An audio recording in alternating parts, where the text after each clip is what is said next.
Hospice by the Sea was founded in 1978. We were incorporated in 1979 and licensed in 1981. We started as a grassroots organization in Boca Raton, and actually were first known as the Hospice of Boca Raton. We now service 2 counties, Broward County and Palm Beach County, and we are licensed as a Medicare and Medicaid service provider. We are accredited by the Joint Commission and very proud of this gold standard. Hello, I am Paula Alderson, President and CEO of Hospice by the Sea Incorporated. This caregiver video is very important to us because of our mission. The mission of Hospice by the Sea is to care for patients and families during progressive illness and at the end of life. This video is for caregivers, be it a caregiver who is a family member, a friend, or an extended family member. We have found that 1 of 6 individuals in our community is a caregiver. These people have other responsibilities, jobs, children, responsibilities in the community, and they do not have the tools to do this task. So we believe that this video will help to give people the information, education, tools, and alert them to safety measures that they need to take in order to take care of themselves while they're taking care of their loved one. Our desire is that this video is really very easy to follow. What we've tried to do is to put this in chapters so that individuals can follow it easily. It focuses on different elements of caregiving, tools, techniques, and focuses on safety for the caregiver. Because we are caregivers ourselves, we know how hard it can be for you, the family caregiver.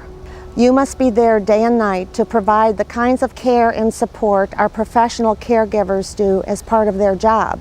But you do it without the benefit of professional training and the support of an entire team. Hospice by the Sea recognizes the importance of the family caregiver, and we commend you for the sacrifices you make on a daily basis. Our hope is that this instructional program will eliminate some of the questions you may have about the basic and essential techniques of caregiving, alleviate some of your stress, and empower you to better care for your loved one.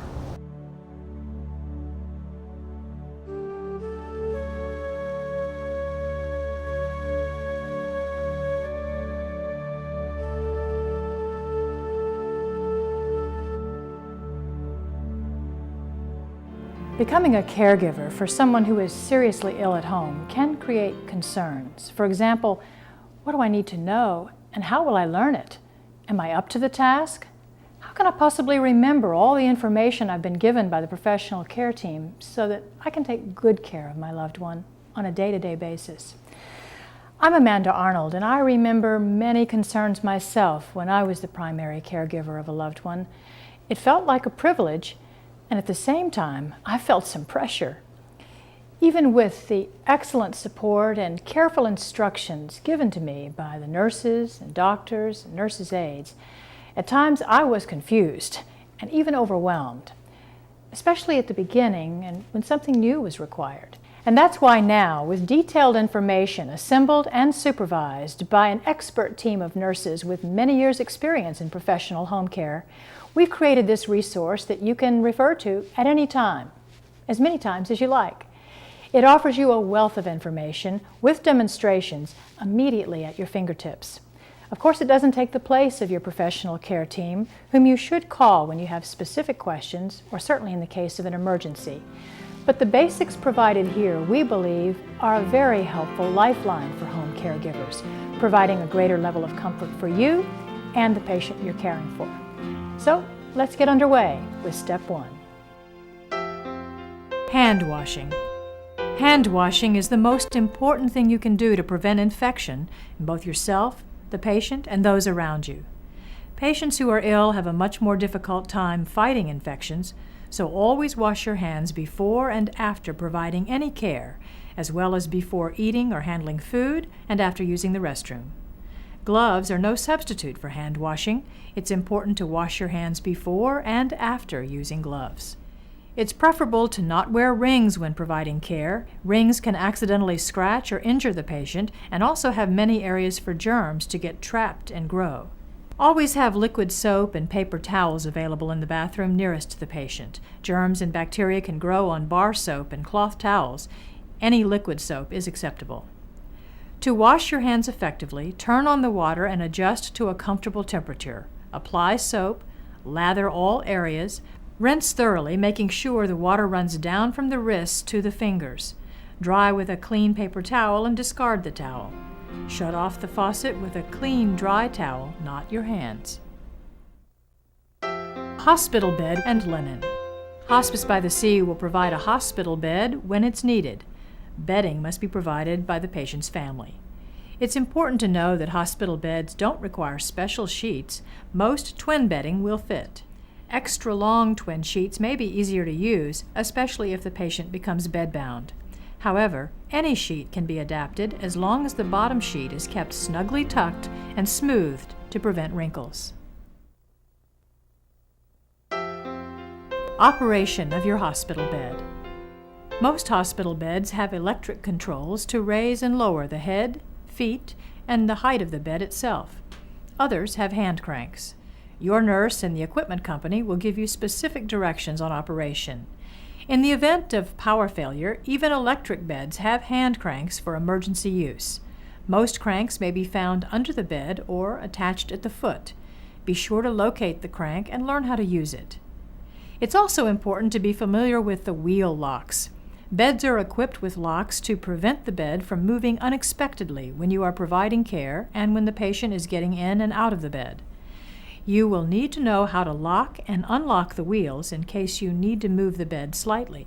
Some beds are equipped with side rails. Side rails are generally used to aid the patient in turning and repositioning, although there may be other times when it's necessary to use them. Again, your nurse and the equipment company will give you specific directions. It's important for you to know that the side rails can be removed if needed, and also it's very important when using side rails to always check that the rail is secured before leaving the patient. Making an occupied bed. Here's what you need to know to change the linens when someone is in the bed. After you've gathered everything together, washed your hands, and assured privacy, don't forget to tell the patient what you're about to do. First, raise the bed to an appropriate height so you avoid back strain. If you are unable to raise the bed, you must bend your knees or lower yourself to a kneeling position to support yourself. Lower the head of the bed as flat as possible without causing the patient discomfort or breathing difficulty. Lower the side rail near you. Make sure the opposite one is secure. Loosen the top linens at the foot of the bed. Remove the blankets and the bedspreads, leaving only one top sheet. Ask or assist the patient to turn on their side, facing away from you. Adjust the pillow for patient comfort. The patient and the pillow should now be on the far side of the bed. Loosen the bottom linens from the head and foot of the bed. Roll the dirty linen toward the patient. Place the clean bottom sheet on the side of the bed near you and tuck in the corners. Now place a clean draw sheet and underpad on top of the clean bottom sheet. You would use a draw sheet to assist in repositioning the patient and to protect the underlying bed linens from soiling when frequent linen changes are necessary. To make a draw sheet, you can use any flat sheet, but a twin-size sheet is the easiest. Just fold it in half. It should be placed in about the middle of the bed so that the patient's hips and buttocks are in the middle of the sheet. Be sure to keep the sheet smooth and tight to prevent lumps and bumps which are uncomfortable for the patient and could cause bed sores. Place the new bottom sheet, draw sheet, and underpad together under the old ones. Raise the side rail near you and make certain it's secure. Now go to the opposite side of the bed and lower that side rail. Now turn the patient to the opposite side of the bed over the pile of linen of new and old sheets. Pull through and remove the old linen. Pull the clean bottom sheet toward you, then pull the clean draw sheet and underpad toward you. Fold the corners, pull tight, smooth and tuck the clean bottom sheet under the mattress. Smooth and fasten the clean draw sheet. Smooth and adjust the underpad. Then reposition the patient and finish making the bed for patient comfort. Raise and secure the side rail. One person turning a patient in a bed unassisted, using a draw sheet. There are times when patients can't turn themselves, so it's important for them to be repositioned frequently, at least every couple of hours, to prevent bed sores, to reduce pain and stiffness, and to minimize congestion and breathing difficulties. After your initial preparations, fold the top covers to the bottom of the bed. Loosen the draw sheet from under the mattress and allow the patient to lie on their back in the center of the bed. Stand at the side of the bed opposite where the patient will face and lower that side rail. Position the patient's arms across their chest. Bend the knee of the patient's leg closest to you and cross over their opposite leg. Now you should assume a good stance, feet hip-width apart, knees slightly bent, one foot slightly in front of the other. Roll the edge of the draw sheet until it's near the patient's body. Grasp the edge of the draw sheet. Keeping your back straight and in one motion, pull the sheet back toward you while lifting your arms up and away.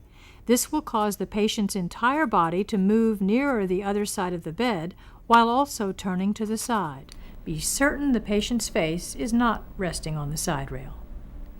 Roll a pillow in half lengthwise, place under the draw sheet, and wedge against the patient's back for support.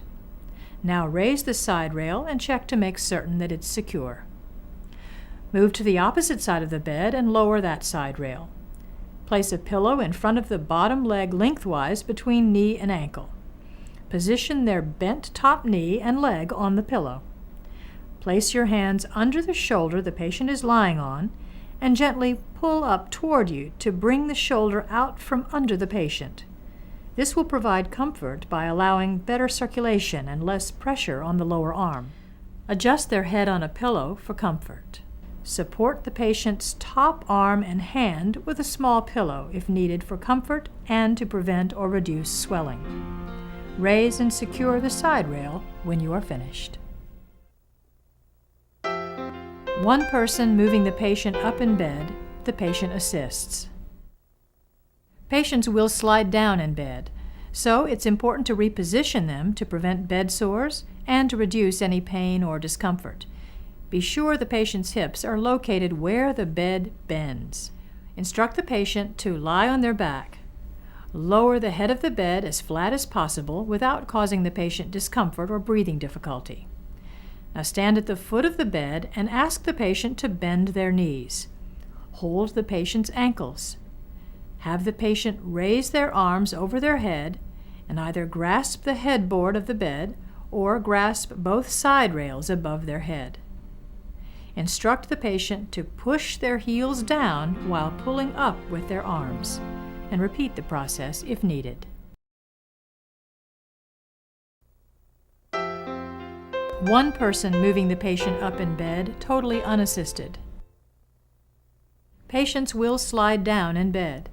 It's important to reposition them to prevent bed sores and to reduce pain or discomfort. Be sure the patient's hips are located where the bed bends. Assist or instruct the patient to lie on their back. If you are using a draw sheet, loosen it on both sides of the bed and roll each side of the sheet until it's close to the patient. Move the head of the bed away from the wall far enough to allow you to comfortably get behind it. To prevent accidental falls, be aware and careful of the electrical cords and plugs. Lower the head of the bed as much as possible without causing the patient discomfort. Now raise the foot of the bed as much as possible without causing the patient discomfort. If the patient is able, tell him to bend his knees. Now standing at the head of the bed behind the patient, Position yourself with your back straight, knees slightly bent, feet hip distance apart, and one foot slightly in front of the other. Or grasp the draw sheet on each side of the patient. Keeping your back straight, shift your weight back, pulling the patient toward you. Repeat the process if necessary, then smooth and secure the sheets. 2 persons moving the patient up in bed. Patients will slide down in bed. It's important to reposition them to prevent bed sores and to reduce pain and discomfort. Be sure the patient's hips are located where the bed bends. Assist the patient to lie on his back. Loosen the draw sheet on both sides of the bed and roll each side close to the patient. Each caregiver should position himself with his back straight, knees slightly bent, feet hip distance apart. One person should count out loud to 3. On 3, both people slide or lift the patient toward the top of the bed while keeping the leg near the foot of the bed stationary and shifting their weight to the moving legs. The caregiver's arms should remain slightly flexed with elbows close to the body during this movement.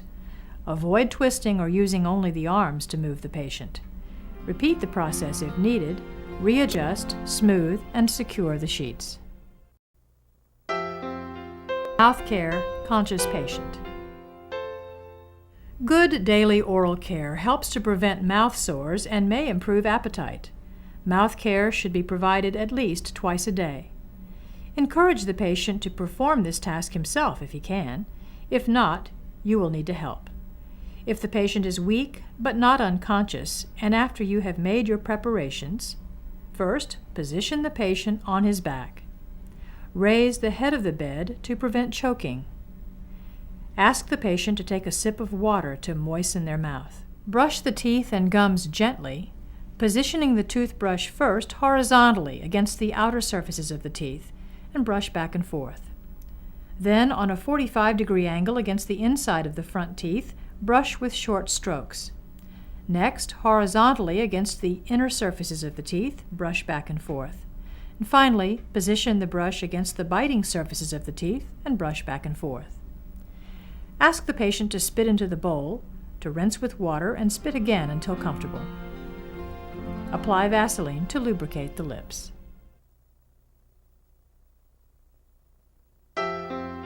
Mouth care for the unconscious patient. Mouth care is very important for all patients, but for unconscious patients, oral care may be needed as often as every 2 hours for comfort. That's because most unconscious patients breathe through their mouth, causing the inside of the mouth to dry out frequently. Gather your supplies. Then wash your hands and tell the patient what you're going to do, even if they're unable to respond. To prevent choking, turn the patient on their side and elevate the head of the bed. Place the small towel under the chin. Place your thumb on their chin and pull down to open their mouth. Do not open the patient's mouth with your fingers because the patient may bite down. Moisten a toothette in cool water or mouthwash. Remove excess by pressing against the side of the glass. Wipe the patient's entire mouth, teeth, roof, tongue, inside cheeks and lips with a prepared swab. Discard the swab. Moisten a clean toothette with cool water or mouthwash, again removing excess by pressing against the side of glass. Repeat the process of wiping the patient's entire mouth until clean. Finally, finish up with Vaseline as needed on the lips to prevent drying. Bed bath. Bathing refreshes both the body and spirit, so bathing your loved one can provide a special time for talking, gentle touch, and caring. Whether the patient is alert or unconscious, a bath provides comfort. If the patient is having pain, give medication and wait 1 hour before you begin.